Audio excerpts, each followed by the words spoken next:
BNP শুধুমাত্র 5ই August 2024 সাল একদিনের জন্য, শুধুমাত্র জাস্ট একদিনের জন্য জুলাই বিপ্লবকে ওন করেছে।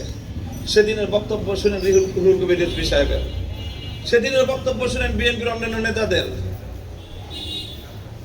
আন্দালিব রহমান পার্থ সাহেবের বক্তব্য 5ই আগস্ট শুনেন। এরপরে 6ই আগস্টের পর থেকে বিএনপি নেতৃবৃন্দের স্টেটমেন্টগুলো দেখেন। এর পরের দিন থেকেই তাদের বক্তব্য চেঞ্জ হয়ে গেছে, কারণ 5ই আগস্টের আকস্মিকতায় অভিভূত ছিল তারা, কারণ তারাও মুক্তির কোনো পথ খুঁজে পাচ্ছিল না, মুক্তির কোনো সম্ভাবনাই তারা দেখছিল না। 5ই আগস্টের বিপ্লবে তারা আনন্দিত উৎফুল্ল ছিল এবং তখন তাদের মুখ থেকে অরিজিনাল কথাটা বের হয়ে আসছে। 5ই আগস্ট রাতের বেলায় শুয়ে শুয়ে তারা চিন্তা করেছে আসলে বিপ্লবটা কি হলো এবং এখানে আমাদের অর্জনটা কি এবং আমাদের ভূমিকাটা কি।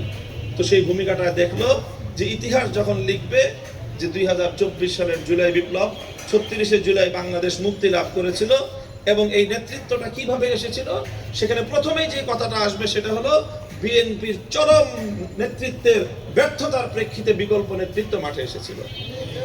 কাজেই 5ই আগস্ট 36শে জুলাইয়ের বিপ্লবের সফলতা মূলত বিএনপি নেতৃত্বের কাপুরুষতা, আপোষকামিতার এক স্পষ্ট দলিল।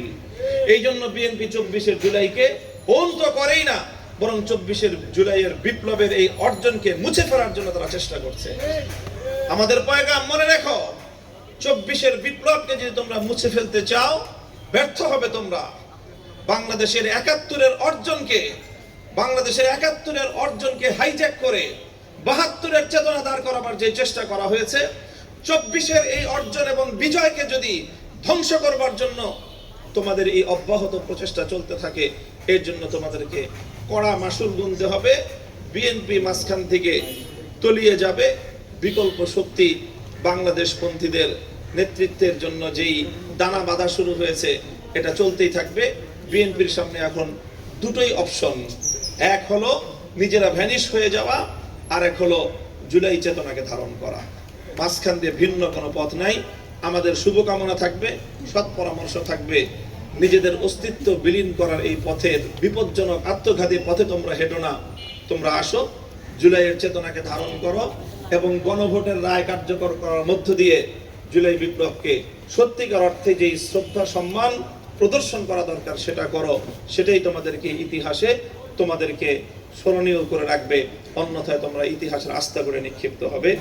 আমি আশা করব যে এই ধারা অব্যাহত থাকবে। ওয়া আখিরু দাওয়ানা আলহামদুলিল্লাহ।